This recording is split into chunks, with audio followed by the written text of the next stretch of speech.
Listening.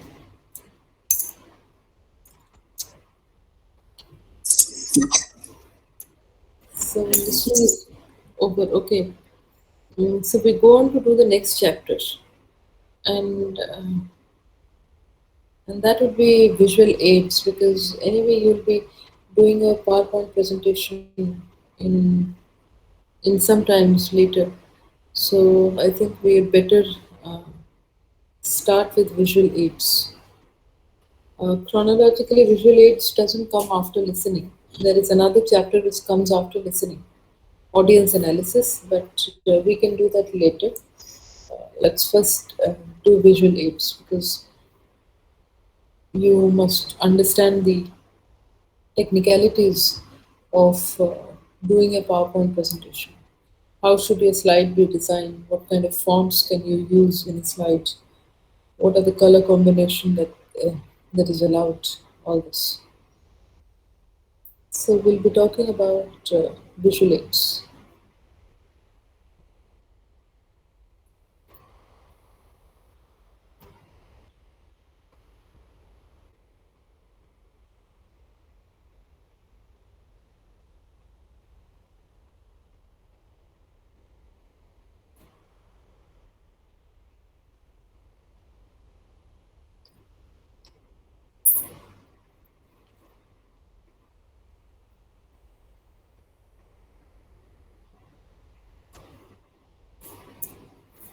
So the objectives are after studying this unit, you should be able to identify when and how visual aids will enhance your presentation, identify the different types of visual aids, identify effective and ineffective. Uh, was your previous teacher still there?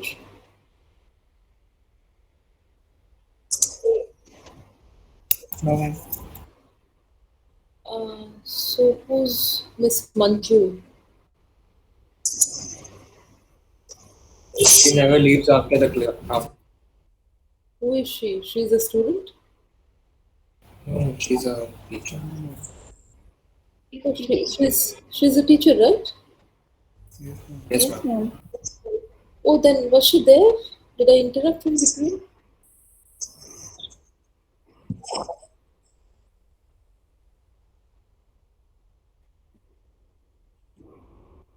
Oh,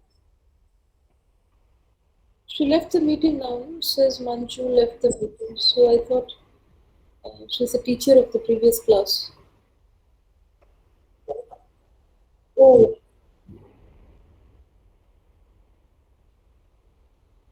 okay. No, but I suddenly thought that maybe she was in the middle of a class and I intervened. So I came, I said good afternoon. So she wasn't speaking much. So I thought maybe no, there's no one in the class. Anyways. But she was not teaching you. I mean, she was not in the midst of anything, right?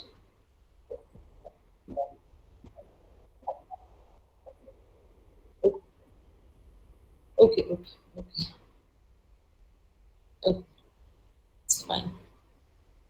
Uh, okay. Identify the different types of visual aids. Identify effective and ineffective use of visual aids. Apply basic design principles to slide design and identify best practices to incorporating visual aids in a presentation. So these are the basic things we are going to learn. How a visual aid enhances your presentation. What are the different types of visual aids? And this is important because when it comes to visual aids, we always think that visual aids is synonymous to PowerPoint presentation. We never think of alternatives. We never think of the other kinds or other types of visual aids. It never comes to our mind. So the moment we think of visual aids, it is PPT. So we'll also try to explore what are the different types of visual aids, identify effective and ineffective use of visual aids. Now this is important. Apply basic design principles to slide design. and identify the best practices to incorporating visual aids in a presentation. So the entire chapter is focused on visual aids and and PowerPoint presentation. Now it has been said that 80% of what people learn is visual. Uh, there are different ways in which people perceive, in which people learn, different types. So we say psychologists have classified at least four types of learners. Some who learn by listening, some who learn by seeing, some who learn by both seeing and listening combined, and some who learn by doing. But it seems that 80% of the people learn by seeing, learn through visuals. So visuals are very impactful in reinforcing learning. So before you just open a PowerPoint and begin creating slides, you should stop for a moment and consider what type of visual aid will best serve your purpose, and if you even need an aid at all. So the first thing that we need to find out is we need to ask ourselves this question: does our presentation require a visual aid, or we can do without a visual aid?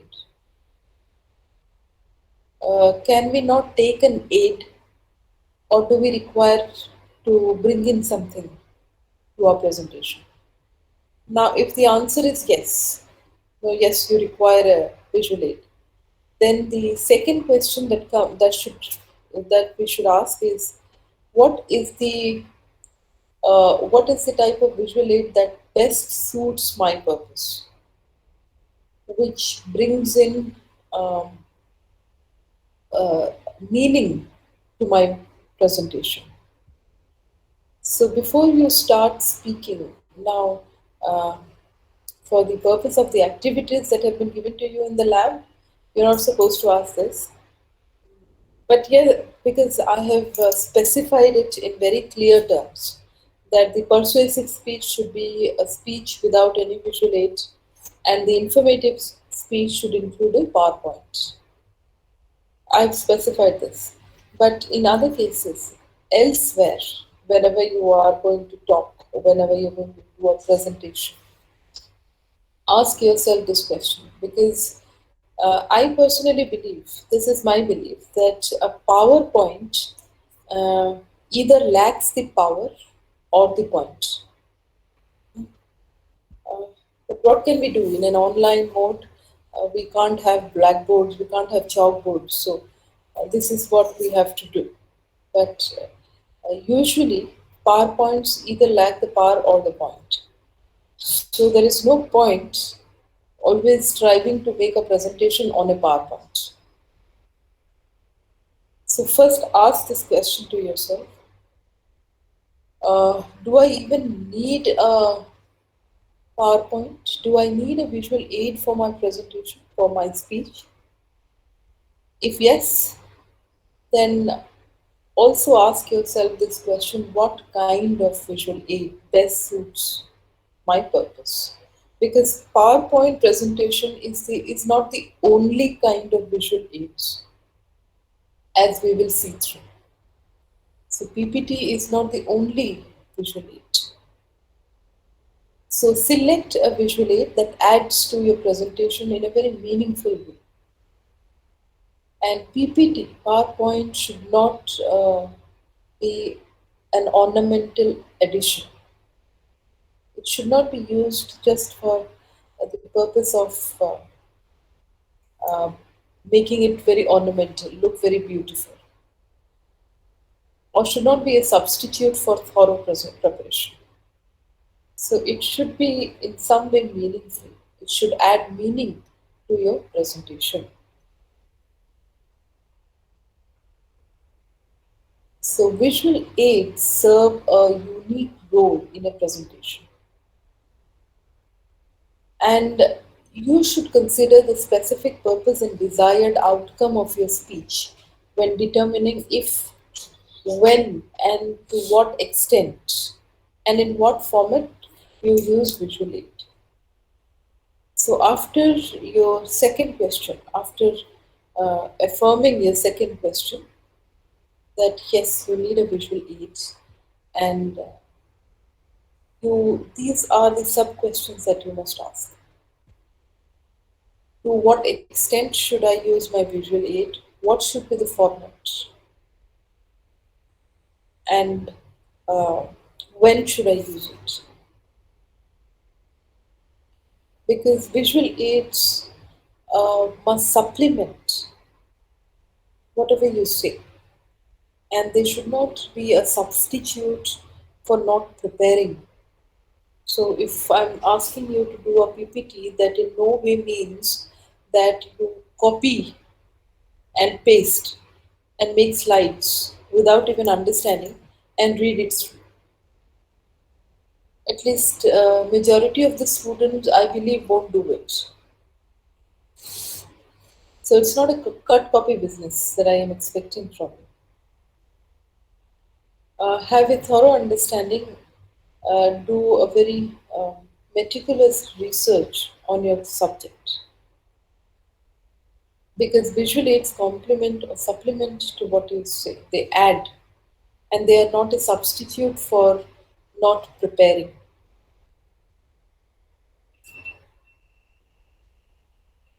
In the last semester, there were a lot of students who made these presentations, and most of them were quite good.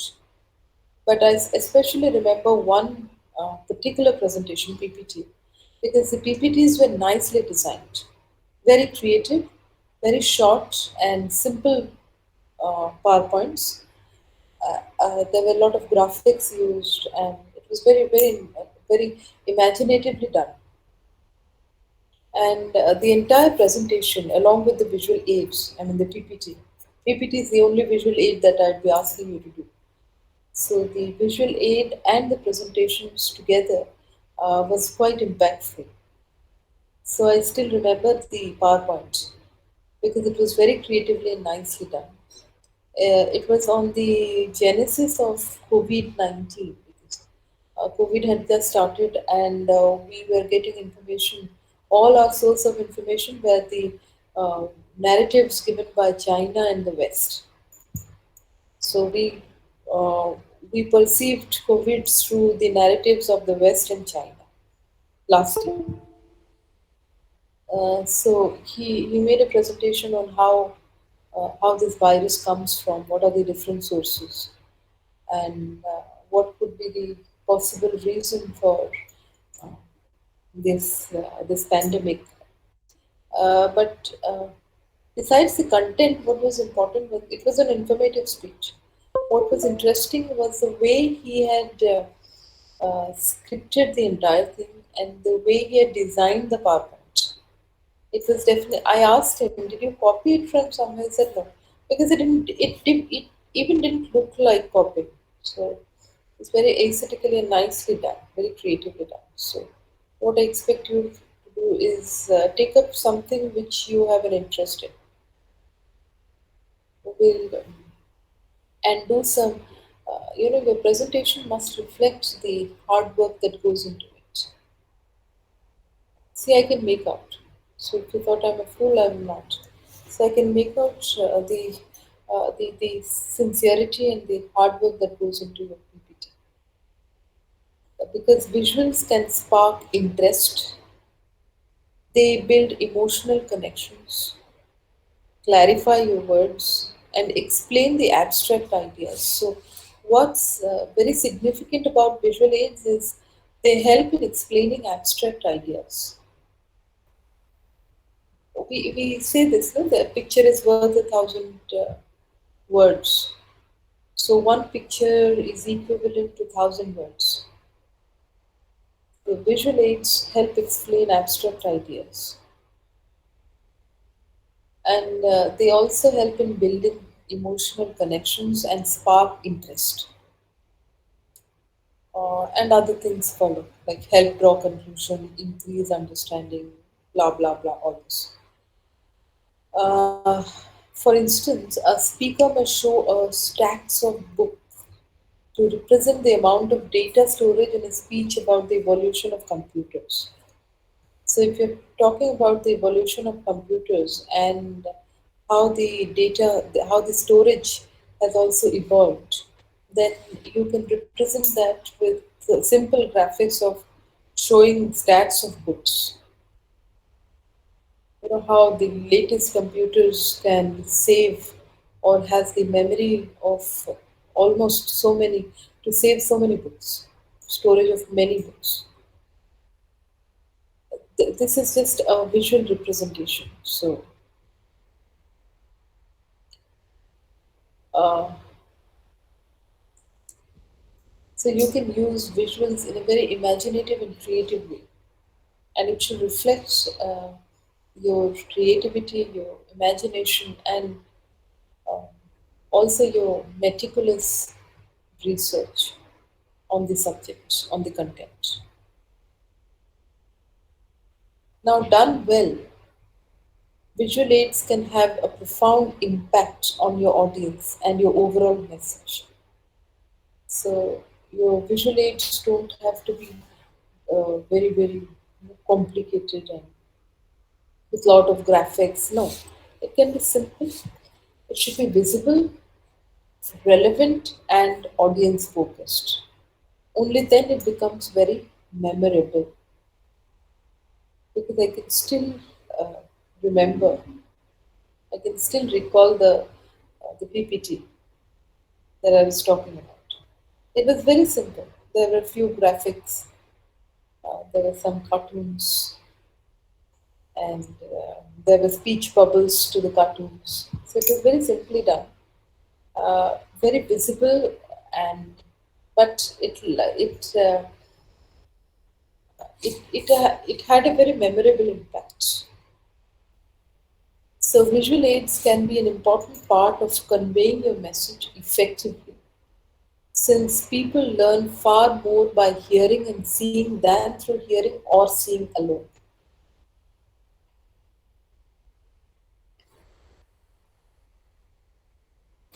So if you combine both of them, both seeing and hearing,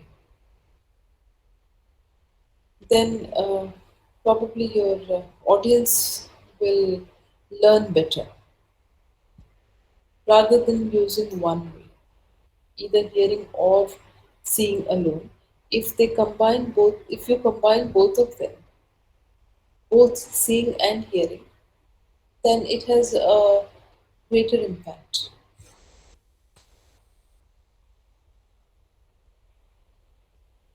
Now, for many of us, visual aids always meant a PowerPoint, long, dry, painful PowerPoint. And as I said, PowerPoints either lose the power or the point. But this is just one type of visual aids. Uh, there are many other available options to determine what will be the most effective and appropriate for your presentation. So when we talk about visual aids, we immediately or instantly think of PPTs, PowerPoints. But there could be other more, uh, there could be better visual aids uh, that we don't have an idea of or that we don't use. We never use those visual aids. And probably we never even consider them because we are always preoccupied with PowerPoints. So many PowerPoints, so many. With every speech, with every lecture, every talk accompanies a PowerPoint. So we are so preoccupied. We are that we can never think of alternatives. That there could be other more effective way of presenting through visuals is simply out of our mind. So, what are the different visual aids? Personal appearance. Personal appearance would be the uh, would be the most easiest and uh, most effective visual aids. Now, some people choose to dress up as part of their presentation. So, dressing up itself becomes a visual aid because some people or some speaker consider this as part of their speech because this can help set the tone of the speech or maybe reinforce a specific point. For example, if the speaker wants to, like the example given here, uh, wants to reinforce the idea of handlooms, Indian handlooms in Indian textiles. So we can wear one and go for our presentation. Wearing a handloom could be the best way of making a visual presentation. Or if you'd like to talk about the importance of volunteering in the fire department, maybe you can opt for wearing a firefighter's uniform to the speech to bring home the point that volunteerism is such an important thing, especially in the fire department. So, if you want to signify the importance of volunteering in the fire department, the best visual aid is your own personal appearance, where you can wear a firefighter's uniform and go to the speech. So, personal appearance is the easiest and most effective, and it's very close. It's very close to you as well. So, personal appearance is or could be a very impactful way of reinforcing your ideas of a speech.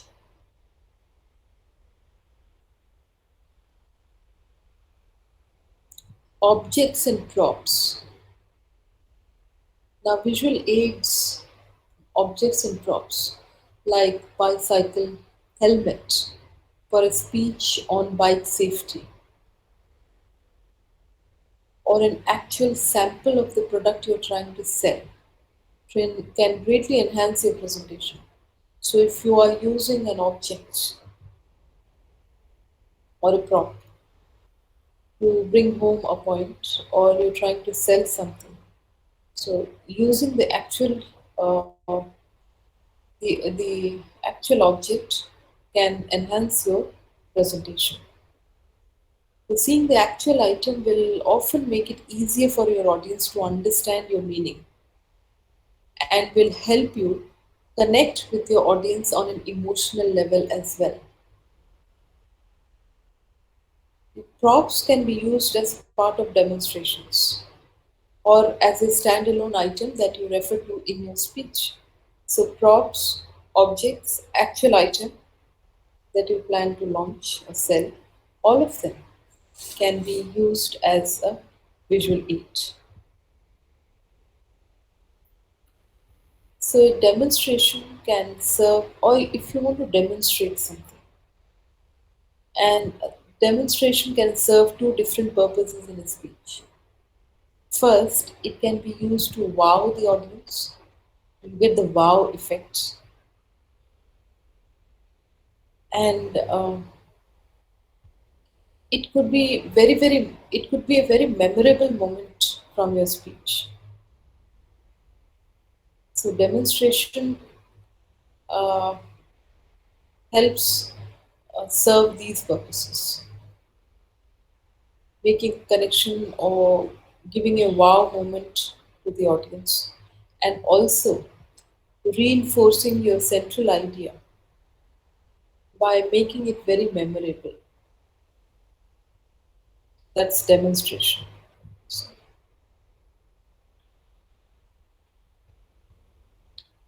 Say, for example, when you are demonstrating how to design your coffee,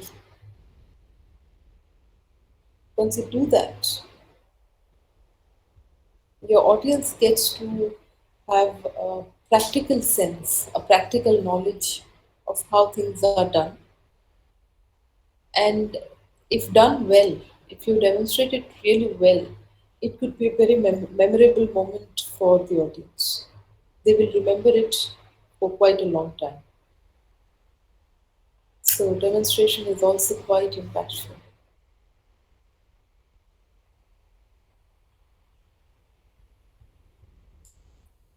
Now, coming to posters and flip charts, they are also uh,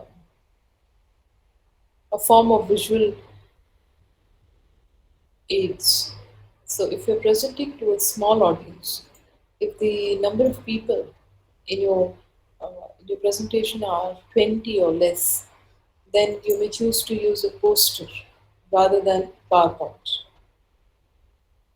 So posters, you have to learn how to design a poster because posters give you a lot of graphics and they try to bring the point or bring the central idea through graphics. There's less of writing in posters. So the posters can support your core message and you can also leave it behind for others to come and see, have a look. So posters themselves are self-sufficient. If you go on to explain on it, fine, but then you have to learn to design a poster which is self-explanatory, right? With graphics. So posters should look professional and be visible to everyone in the room.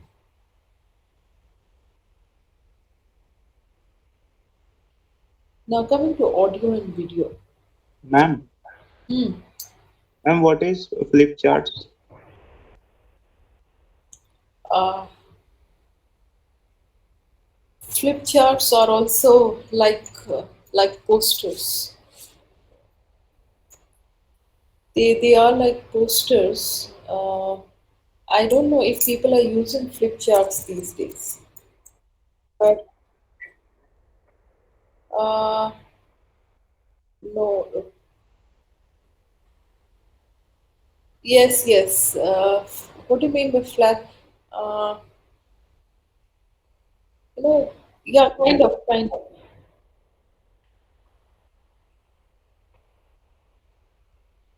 Uh, no, no. Flip charts are like there are a lot of paper bound together, and then it goes on one by one.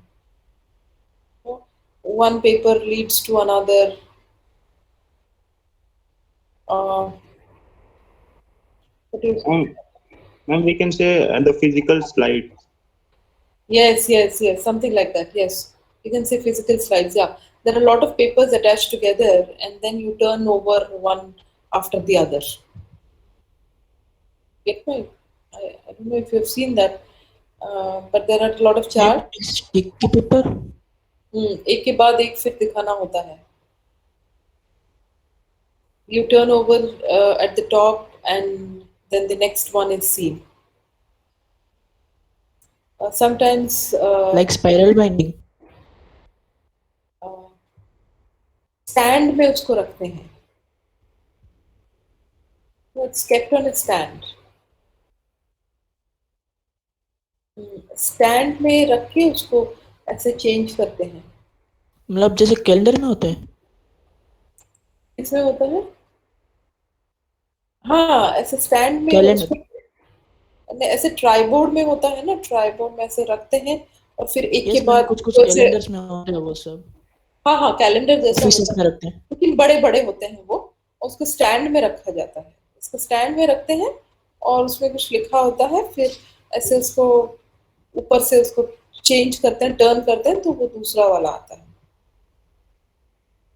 It's like Yes, ma'am. That. That's a flip chart. पता नहीं आजकल लोग use करते हैं कि नहीं. People use posters. Poster बहुत सारे पोस्टर्स को एक साथ कलेक्ट करना है, इसको स्टैंड में लगाना है, एक के बाद एक दिखाना है, उसको फ्लिप चार्ट्स बोलते हैं. There has to be a stand. It is placed on a stand basically. Flip charts. तो बहुत सारे पोस्टर्स हम अगर लगाते हैं एक साथ, तो एक के बाद एक उसको टर्न कर करके स्टैंड में, हाँ कैलेंडर जैसे उसको ऐसे चेंज कर करके दिखाते हैं, बड़ा वाला. तो that's a flip chart. But if you have a very limited number of audience, अगर audience बहुत कम है तो ठीक है, you can use a flip chart. Okay.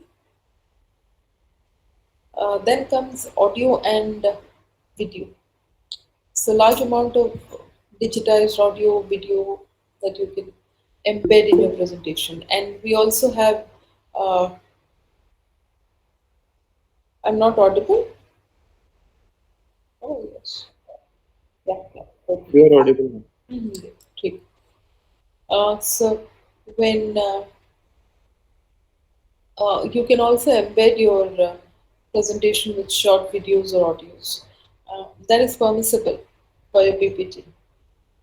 But when you include the audio video, uh, you must understand, or you must know the several technical considerations so that you can clip it properly and cue it to start it exactly where you want it to begin playing. So these are the important things that you should understand or should know. I think you are very good at all this, making audio and video presentations. See, now Aristotle says that soul never thinks without a picture. So pictures are very, very important. So coming to slideware. And slideware is a generic term for the software used to create and display slideshows like PowerPoint. And that's called slideware. So PowerPoint presentations are basically slidewares. And slideware is the generic term for PowerPoint presentations and all this.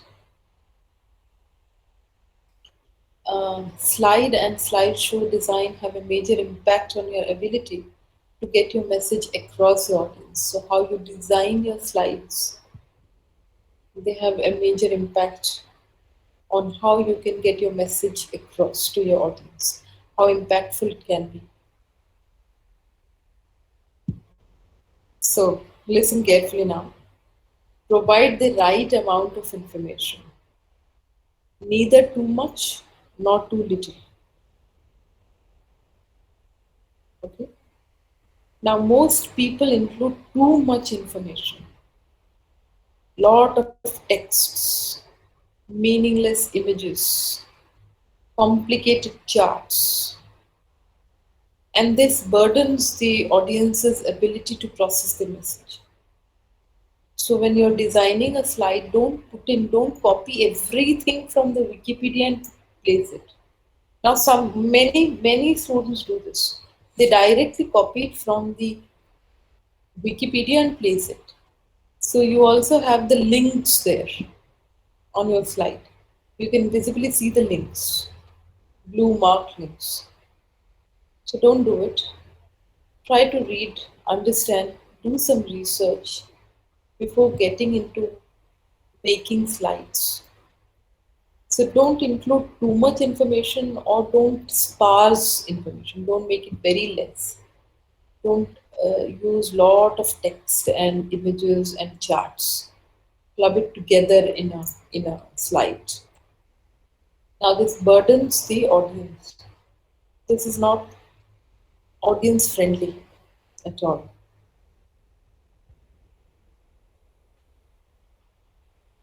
So, the first strategy to keep it simple is to include only one concept or idea per slide. Please remember, whenever you are designing a slide, because you will have to, one idea or concept per slide. Even if it exceeds more than 12 or 15, it is okay. But don't club lot of things or lot of ideas in one slide. One idea, one slide. Like one idea, one paragraph. Similarly, one idea, one slide. Now keep simplicity in mind. How can you make your slide as simple as possible? So the goal is to have a slide that can be understood in 3 seconds. That's the formula.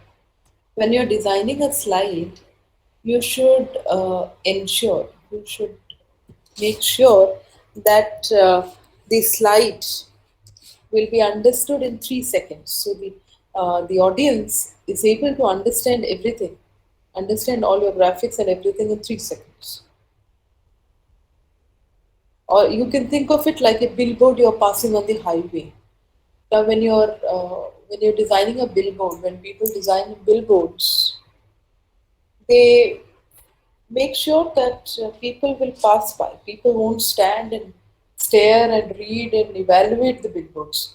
We don't do that with billboards. We simply cross, we pass by the billboards. And the time taken to even have a glance at the billboard is maybe 3 to 5 seconds. That's it. So, in 3 to 5 seconds, the ad creator has to uh, has to convey the meaning, has to communicate the information. Not only communicate, the ad creator has another responsibility to persuade, to see that the people who go by, who glance by, will also be persuaded, convinced by the advertisement. So you must think of ways in how you can prepare your slides in a creative way. The first thing, one idea, one slide. And when you're designing the slide, keep in mind that it has to be understood in 3 seconds. Oh, one glance at the slide, and people understand. So you can achieve this by reducing the amount of irrelevant information, which we always tell is noise. So all kind of noise, irrelevant information in your slide as much as possible. So your job as as a designer should be to reduce the noise, because we are so tempted to put in so much of information that we forget that people will not understand, people will not even look at the slides, and they might also tend to be confused. So don't overcrowd your slides. So what is the mantra for this? One idea per slide, one slide to be understood in 3 seconds, and all the irrelevant information noise should be removed. Make your slide as simple as possible. The white spaces in the slide is the most appealing thing. The more spaces you have in your slide, the more it is easily grasped, it is easily understood. So remove all the noise, and it also looks aesthetically pleasant.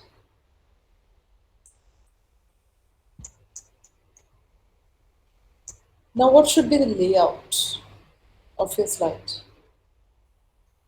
Uh, I hope everyone is listening. Yes, Yes, ma'am. ma'am. Yes, Okay, ma'am. because I'm going to share my slides as well. So listen to this very carefully. You want me to send you this? PPT I will. But before you design your slides, have a look at this. Okay. Now, regarding slide design, focus on simplicity. So, simplicity is the mantra. As simple as possible. Don't overcrowd your slide with text and images.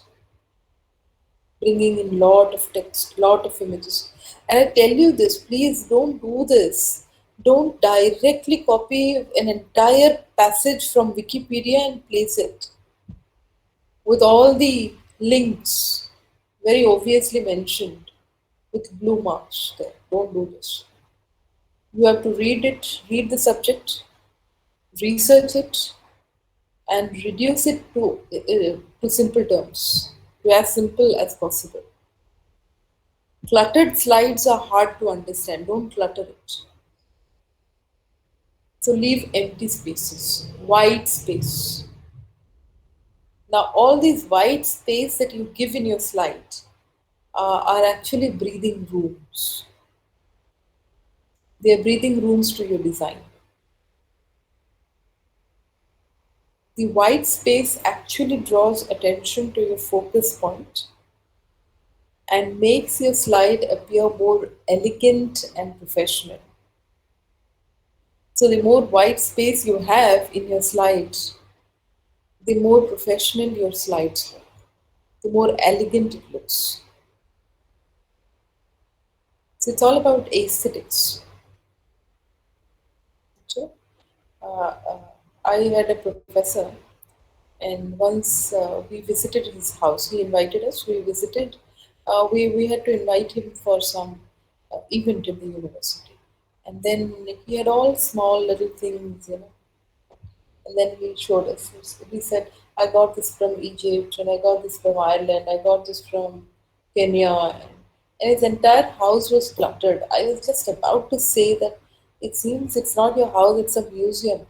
It was so cluttered, and you can make this out, when your drawing rooms, when your living room is less cluttered, it looks more elegant. Similarly, your slide should be less cluttered. Leave more white space. It looks more elegant. I don't have to teach you this because you know what's in and what's out of the fashion trend. But if you want to look more elegant, you know how you should be dressed. Not cluttering yourself with too much of things. So leave a lot of white space in your slides. Now, using repetition of color, font, images, and layout throughout your presentation will help tie all of your slides together. So plan one particular layout for all the slides for one presentation. Now I bring in one color in this slide, and in the next slide I put in a different background color and a different font color. And in the third slide, I bring in some kind of an exotic design. Don't do this.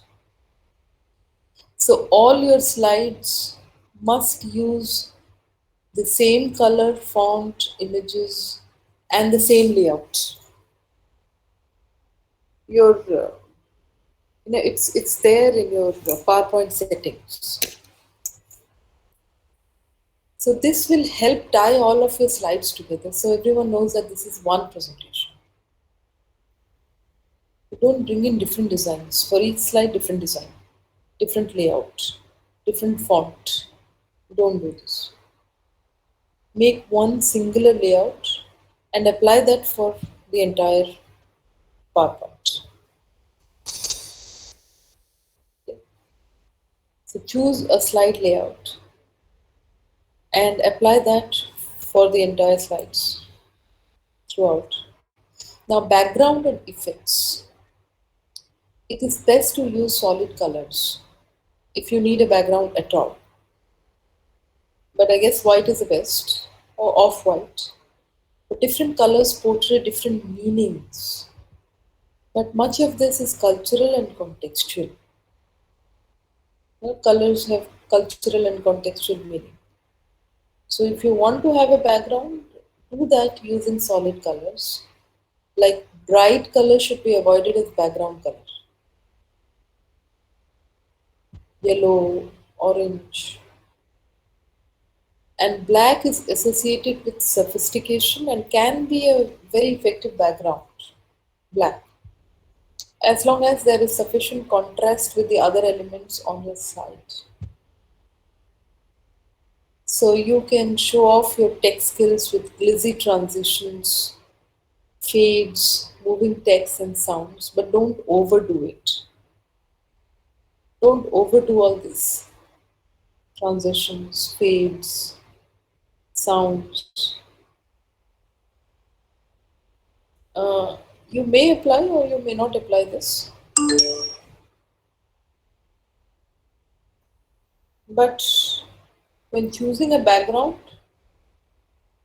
black is a preferred color, provided you have sufficient contrast for the fonts.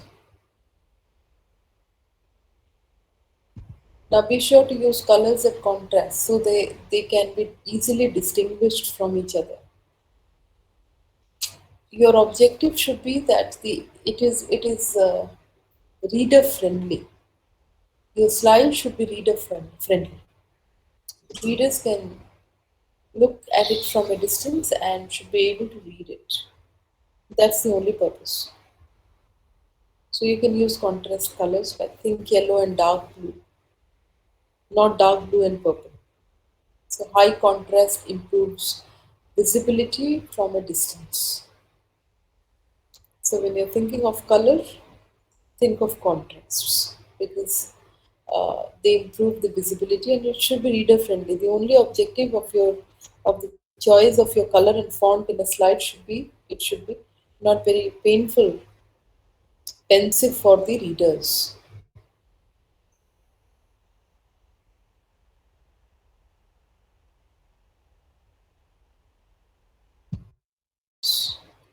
But please stick to the standard fonts that are considered screen friendly, and they are serif fonts and sans serif fonts like Times, Georgia, Arial, Helvetica, Veranda, all this.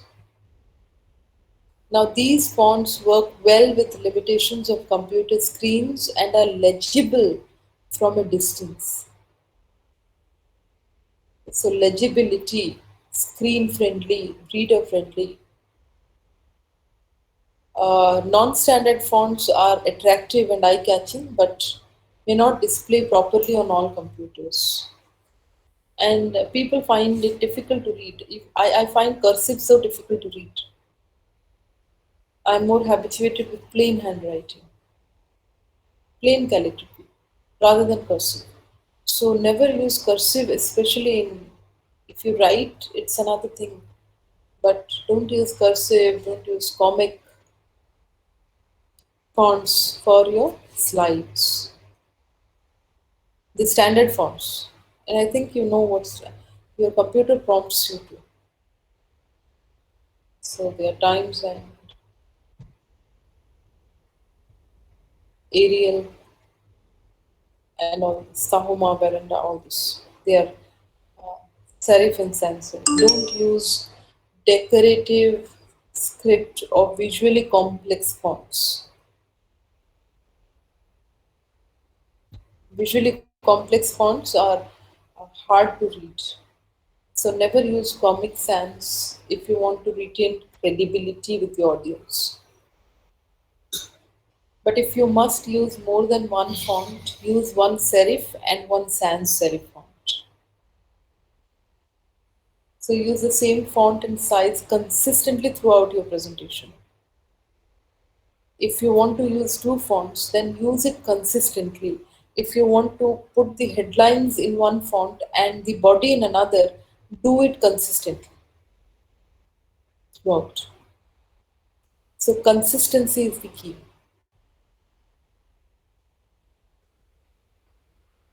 Don't use all uppercase or all bold. Avoid small caps and all word art, shadows, outlines, stretching text, and other visual effects. Stop using visual effects. Use italics and underlines only for intended purposes, not for design. Never use italics and underline. If there is a purpose, like if you're highlighting the name of a book or something, then italics or underline. So, only for the intended purpose, not for design. And italics and underlines have their intended purpose. For example, if you are writing the name of a book, it should be in italics. That is the purpose. Use that. Never use italics for design. Never use Comic Sans font. Coming to text. Now, it is still painfully common to see slides with so much text on them.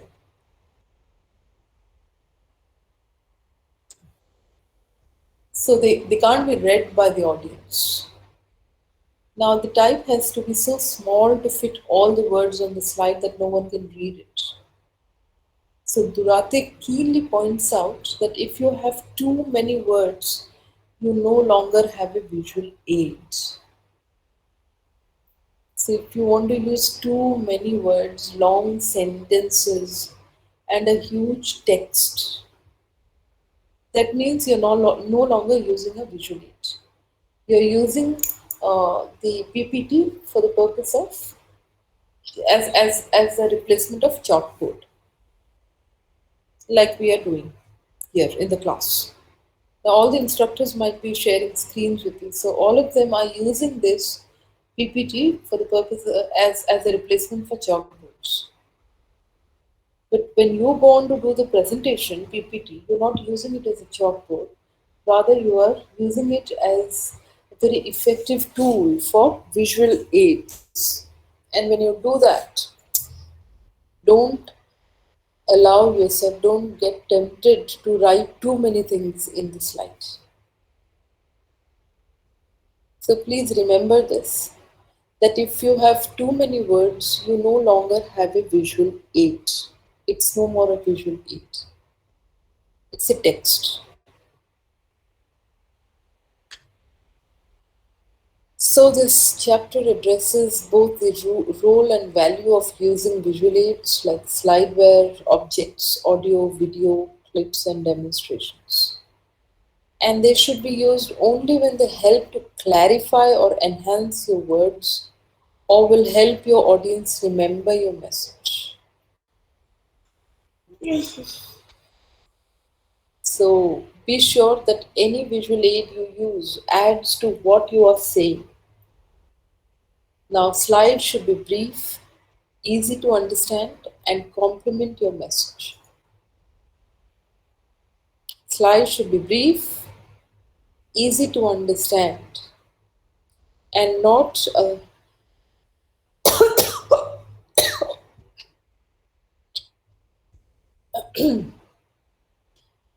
as a replacement for your lack of preparation. Now, objects and slides should not be revealed before you begin talking about them, lest the audience become distracted from your point. So remember that people cannot read your slides or handouts at the same time as they are listening to you. So either speak about it first and then show them the slides. Uh, give them the what you have spoken, give them the slide, or show them the slide and let them settle in, and then you can explain your points. Either of them. Don't do it simultaneously because your audience won't be able to do it simultaneously. They can't listen as well as read your slides. They have to do either of it. So when designing slides, make sure they are clear and visible to the entire audience. Contrasting colors with consideration for common color blindness should be used. Screen-friendly fonts of sufficient size to be read from the back of the room so that people sitting at the back should be able to read. And avoid cluttering on your slides and leverage the power of white space so that you gain in some simplicity and impact. So for simplicity and impact, avoid cluttering on your slides and use the power of white space. Yes, so that's I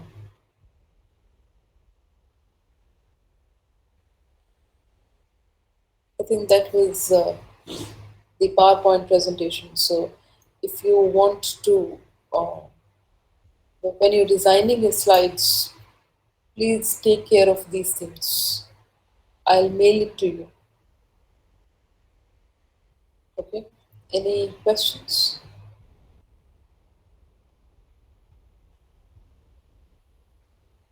No questions? Ma'am, how can we? You said that we have to speak or present the slide. How can we come across this No, problem? no, no, no. I said don't do it simultaneously. You speak about something and then you can show the slide.